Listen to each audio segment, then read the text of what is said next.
Hello and welcome, आप सभी का स्वागत है आपके पसंदीदा स्टार्टअप शो आवाज एंटरप्रेन्योर में। मैं हूं हर्षिता सावंत। सबसे पहले देखते हैं क्या है खास आपके लिए इस हफ्ते।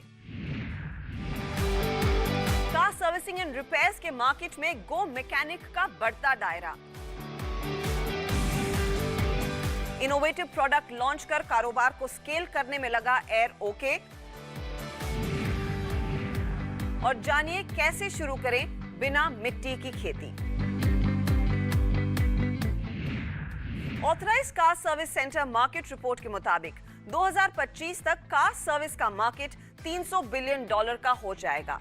इस ग्रोथ को देख इतनी बड़ी इंडस्ट्री में ऑथराइज्ड कार सर्विस सेंटर्स और लोकल गैराजेस के बीच अपने लिए जगह बना रहे हैं स्टार्टअप्स। ये नई कंपनियां कार सर्विसिंग और रिपेयर की सेवाएं स्किल लेबर और टेक्नोलॉजी की मदद से ग्राहकों को क्वालिटी और अफोर्डेबिलिटी मुहैया करा रही हैं। Indian institute of management Ahmedabad के ग्रेजुएट्स अमित भसीन और कुशाल कारवा का स्टार्टअप गो मैकेनिक न सिर्फ ग्राहकों की पसंद बना है बल्कि निवेशकों को भी भा रहा है। कैसे शुरू हुई गो मैकेनिक की बिजनेस जर्नी, बता रही हैं कल्पना पारकर।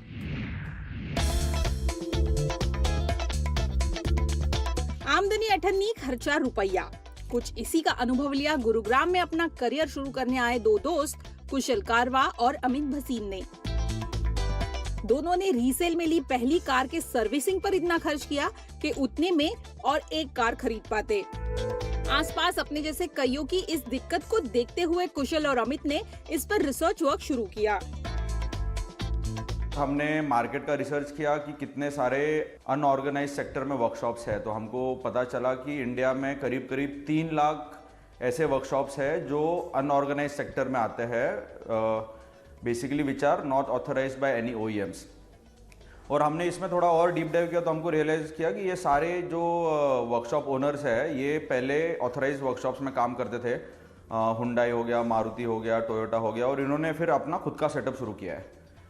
दे आर वेरी टेक्निकली स्ट्रॉन्ग, उनको सारा कुछ काम करने आता है क्योंकि ये लोग पहले ऑथराइज्ड में यही काम करते थे और इनको सारी टेक्निकल नॉलेज थी।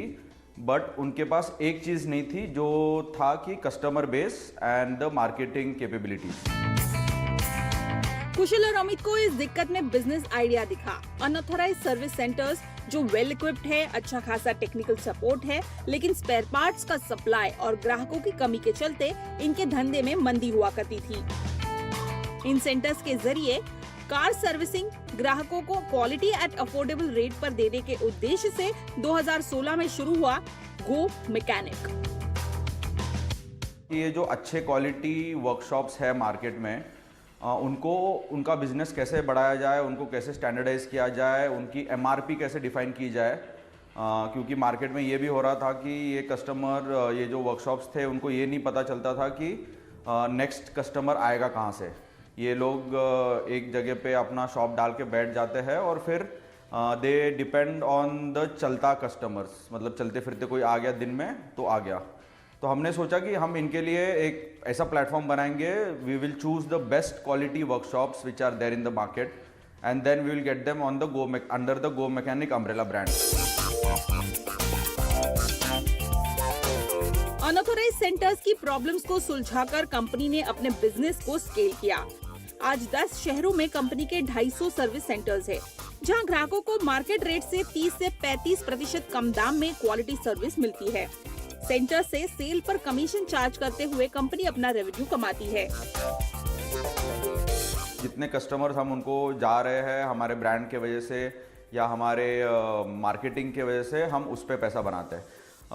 Second big revenue source is हम सारे वर्कशॉप्स के लिए सेंट्रली बल्क प्रोक्योरमेंट करते हैं ऑफ स्पेयर पार्ट्स। जो हमको पता है कि गाड़ियाँ अगले महीने आने वाली है, हम उसका प्रोक्योरमेंट करके उसकी सप्लाई चेन से उनको सप्लाई करते हैं। तो इसमें भी because we procure at a very bulk for pan India and for 250 odd workshops, हमको बहुत ज़्यादा बेनिफिट मिलता है प्रोक्योरमेंट साइड में। तो इस पे भी हम लोग मार्जिन कमाते हैं। So there are 2 business models and 2 revenue models which we are, और ये सारा बेनिफिट हमको इतना ज़्यादा बेनिफिट मिलता है कि वो हम कस्टमर्स को भी पास ऑन करते हैं। क्वालिटी मेंटेन करने के लिए सर्विस सेंटर्स को पार्टनर बनाने की प्रोसेस कंपनी ने तगड़ी बनाई है। हम अपने पार्टनर्स को 3 चीज़ों पे असेस करते हैं नेटवर्क पे लाने से पहले। जो सबसे पहला पैरामीटर है वो होता है इंफ्रास्ट्रक्चर, कि इस वर्कशॉप का साइज़ कितना है, वहाँ पर बेस कितनी है, टूल्स, इक्विपमेंट्स, स्कैनर्स किस तरीके के यूज़ करते हैं। जो दूसरा पैरामीटर है वो है कि उसका स्किल सेट कैसा है, कि बेसिकली हम ये जानने की कोशिश करते हैं कि ये वर्कशॉप किस तरीके का रिपेयर और किस गाड़ी के लिए वो रिपेयर करने के लिए बेस्ट सूटेड है। तो अगर मान लीजिए गुड़गांव में ही आपकी गाड़ी है फोक्सवैगन पोलो, जिसको एसी रिपेयर चाहिए, वो हो सकता है एक वर्कशॉप ए पे जाए, लेकिन अगर एक होंडा सिटी है जिसको डेंटिंग पेंटिंग कराना है, वो हो सकता है वर्कशॉप बी पे जाए। तो हम अपने वर्कशॉप्स को बहुत केयरफुली ऐसे सिलेक्ट करते हैं कि कस्टमर को कहीं बहुत दूर ना जाना पड़े किसी भी काम के लिए, लेकिन सेम टाइम पर हमारे वर्कशॉप को ओवर इन्वेस्ट ना करना पड़े, जिससे कि कस्टमर के लिए उसका एक्सपेंडिचर बढ़ जाए। जो तीसरा बहुत ही इंपॉर्टेंट पैरामीटर है जिसके ऊपर हम लोग अपनी वर्कशॉप्स को असेस करते हैं वो है स्पेयर पार्ट्स। महज 20 से 25 सेंटर्स के साथ गो मैकेनिक ने B2B सेगमेंट को टैप करते हुए बिजनेस की शुरुआत की। ओला, उबर जैसे बड़े फ्लीट ओनर्स को ऑनबोर्ड करते हुए कंपनी ने बेस बनाया और फिर B2C की ओर रुख किया। B2C पर फोकस करते हुए कंपनी अपनी ग्रोथ स्ट्रेटजी बना रही है। आगे जाके हमारा विजन यही होगा कि हम ज़्यादा से ज़्यादा कस्टमर फेसिंग प्रॉब्लम सॉल्व करें B2C के, और क्योंकि इंडिया में इतनी गाड़ियां हैं जो वारंटी के बाहर है। इंडिया में ऑलमोस्ट 2 करोड़ से ज़्यादा पैन इंडिया गाड़ियां हैं जो वारंटी के बाहर होती है हर साल, और हर साल मतलब टोटल अगर आप मान लो तो हमको उनको कैटर करना है, ना कि एक फ्लीट ओनर जो जिनके पास लगभग 5,000 से 6,000 गाड़ियां होती है मैक्सिमम में। गो मैकेनिक का असली हीरो है टीम ने बनाई टेक्नोलॉजी, जो वर्कशॉप ओनर और ग्राहकों को सीमलेसली कनेक्ट करती है। हमारा कोई भी प्रोडक्ट जो कि वर्कशॉप साइड पे बनता है, उसमें बहुत ही ज़्यादा हम लोग वर्नाकुलर लैंग्वेजेस भी यूज़ करते हैं। हमारे लिए सबसे इम्पॉर्टेंट है कि कैसे हम टेक्नोलॉजी को यूज़ करके वो मैकेनिक जो शायद 10वीं पास या 12वीं पास है लेकिन अपने काम में सबसे ज़्यादा स्किलफुल आदमी है, कैसे उसको कनेक्ट करें एक ऐसे कस्टमर के पास जो कि बहुत पढ़ा लिखा है और लेकिन शायद उसको अपनी गाड़ी के बारे में इतना ज्ञान नहीं है। तो टेक्नोलॉजी एक वो इम्पॉर्टेंट लेयर है इस पूरे सिस्टम के अंदर जो इन दो अदरवाइज़ बहुत ही डिसिमिलर लोग हैं उनको कनेक्ट करती है।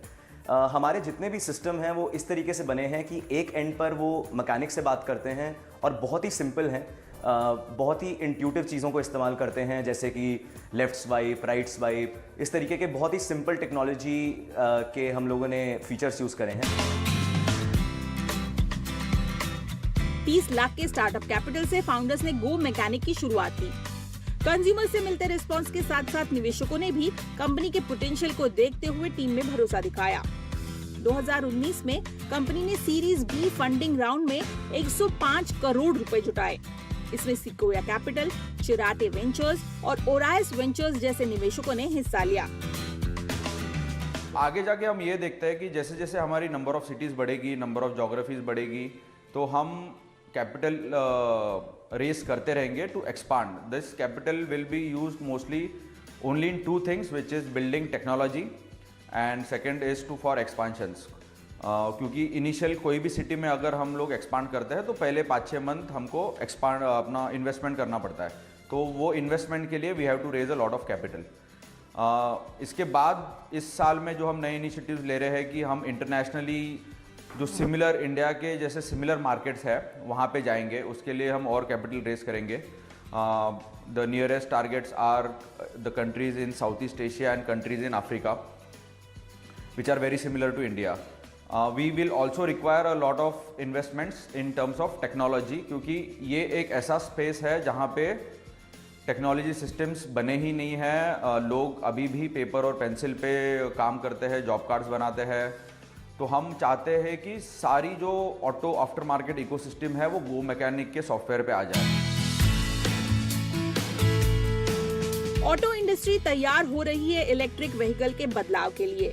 ऐसे में ईवी सर्विसिंग और रिपेयर्स के लिए गो मैकेनिक की टीम को तैयार करना कंपनी के सामने अहम है। इसी दिशा में कंपनी ईवी मैन्युफैक्चरर्स से टाई अप कर रही है, जिससे वर्कशॉप्स को ट्रेनिंग मिलेगी। रिवॉर्ड मोटर्स जैसे ईवी मैन्युफैक्चरर से टाई अप से कंपनी बैटरी स्वैपिंग इंफ्रास्ट्रक्चर तैयार कर रही है। इसी तरह कंपनी नए बदलाव के साथ ग्रोथ प्लान बना रही है। आने वाले 3 सालों में 12 से 13% मार्केट शेयर हासिल करने पर फाउंडर्स का फोकस बना हुआ है। कल्पिता पारकर। वक्त हो रहा है एक ब्रेक का, लेकिन आगे देखिए क्लीन एनर्जी में रिसर्च से शुरू हुआ 2 इनोवेटर्स का एंटरप्रेन्योर बनने का सफर। वेलकम बैक, आप देख रहे हैं आवाज एंटरप्रेन्योर CNBC आवाज पर। दिन ब दिन बढ़ रहे एयर पोल्यूशन से देश बीमार हो रहा है। इंडस्ट्रीज और सरकार की ओर से इसे कम करने के प्रयास कम हैं। इसीलिए एयर पोल्यूशन की क्राइसिस से जूझने के लिए IIT मद्रास के 3 छात्र यसा पवन रेड्डी, दीक्षित वरा प्रसाद और वनम श्रवण कृष्णा ने मिलकर एक ऐसा एयर प्योरीफायर बनाया जो तरह तरह की कॉम्बिनेशन ऑफ पोल्यूटेंट से हवा को स्वच्छ बनाता है। इनोवेशन से कमर्शियल प्रोडक्ट लॉन्च तक का इनका सफर पूरा हुआ एयर ओके टेक्नोलॉजीज के जरिए। अब आगे फाउंडर्स कैसे करेंगे कारोबार को स्केल, आइए जानते हैं।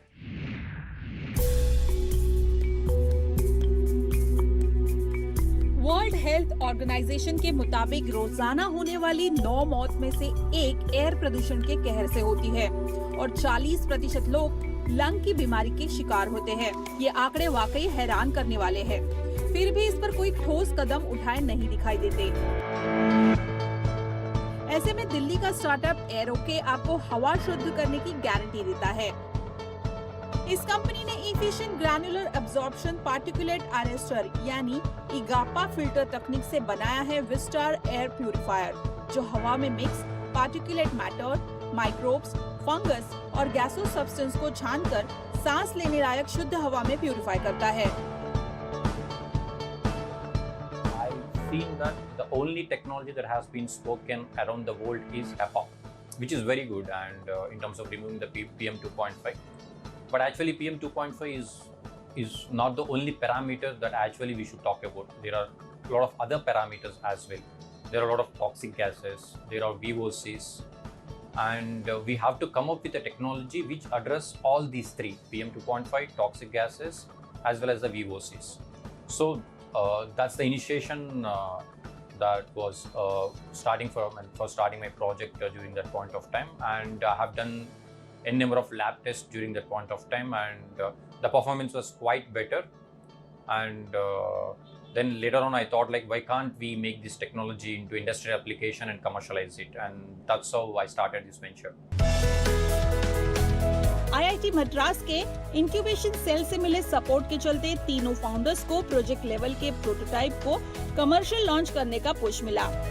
फाउंडर्स को मेंटरशिप और इंफ्रास्ट्रक्चर के साथ साथ IIT मद्रास से 5 लाख का सीड फंड भी मिला और इसी बढ़ावे का नतीजा रहा एरोके के विस्टार का कमर्शियल लॉन्च। कंपनी ने B2B सेगमेंट्स के health care, corporate offices, hospitality sectors को टारगेट करते हुए प्रोडक्ट को बाजार में उतारा। Being a beginner in this field, so all I want is to make it the next step big success. And for me, I choose an opportunity as a B2B because I'll get enough time to convince the customer. My financial bandwidth is limited so that I can approach them easily. So once it was into the B2B, then I can actually, it is easy for me to spread that to B2C because it's actually in the market oriented is B2B and B2C, but actually all the B2B who are actually the employees or who are the employees are also like the B2C clients actually. So for me it is easy from B2B to B2C so that I can actually plan strategically and I can actually beat the competitors as well. So that's the whole idea about it. किसी भी air purifier को जांचने का parameter होता है CADR यानी clean air delivery rate. एरोके consumer की जरूरत के हिसाब से कौन से CADR का प्यूरिफायर जरूरी है, इसके मुताबिक प्रोडक्ट उपलब्ध करवाता है। We divided it into the 3 categories. I'll repeat you again. That's one is the toxic, one is dirty, and one is the contaminated. So we work segment to segment and application to applicant, and then we, as the air consultants, mainly study the environment and generate the reports and understand this environment is affected by this particular pollution, and we actually suggest the solution and we implement and we'll show the time-to-time reports and the resurrection levels. Company का पूरा focus B2B पर है, लेकिन cell करने के लिए अब जल्द ही B2B से ग्राहकों को टैप किया जाएगा। फिलहाल एरोके के विस्टार की कीमत 22,000 रुपए से शुरू होती है और कमर्शियल ग्राहकों के लिए बनाए एयर प्यूरिफायर सीजर्स की कीमत 2 करोड़ तक जाती है। इसीलिए ज्यादा से ज्यादा ग्राहकों तक पहुंच बनाने के लिए कंपनी ने एंटरप्राइजेस के लिए प्रोडक्ट ऑन रेंट का सब्सक्रिप्शन मॉडल भी लॉन्च किया है। इसमें हर महीने रेंट चार्ज करके कंपनी सर्विस मुहैया करती है। साथ ही आफ्टर सेल सर्विस का ख्याल भी कंपनी ही उठाती है। We used to develop the solution for the span of 5 years. In these 5 years, it's our responsibility to make the premises as a clean air. And that's how we used to approach the customers. And that's how we used to make arrangements with the customer.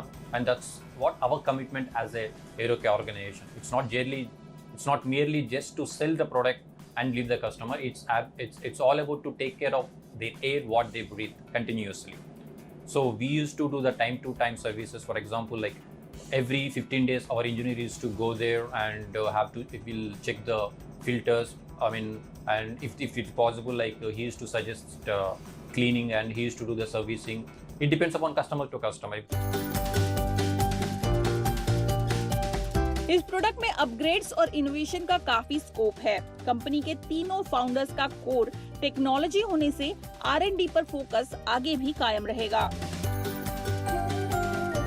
Every day the range of parameters are increasing, so the technology upgradation also happened to arrest this technology. So the innovation is never-ending kind of thing actually. So we have to be on field to understand what are the new parameters that are actually contributing for this pollution, and we have to do the enough studies and the research, and we have to come up with the technologies which can actually control this pollution.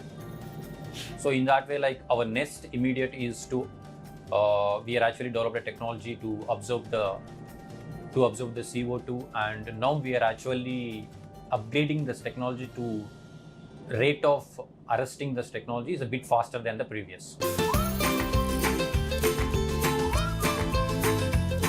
Company का गाजियाबाद में manufacturing plant है। सार group से मिली $2 million की funding से company ने इसे शुरू किया। फिलहाल हर महीने 800 मशीन्स बनाने की इस प्लांट की क्षमता है। B2B पर बढ़ रहे फोकस के चलते कंपनी अगले 6 महीनों में प्रोडक्शन कैपेसिटी 2000 तक बढ़ाने की तैयारी में है। अगले 2 सालों में आफ्टर सेल सर्विस को मजबूत बनाते हुए 10 से 12% मार्केट शेयर हासिल करने का कंपनी का लक्ष्य है।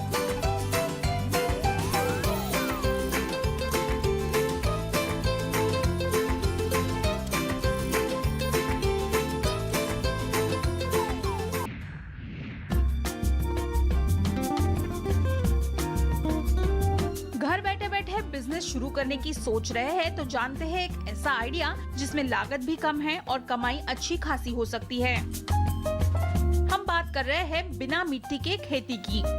बस इसके लिए जरूरी है घर की छत या खुला आंगन। आजकल टेरेस फार्मिंग एक उभरता ट्रेंड है जिसे कैश करने का बढ़िया मौका आपको मिल रहा है।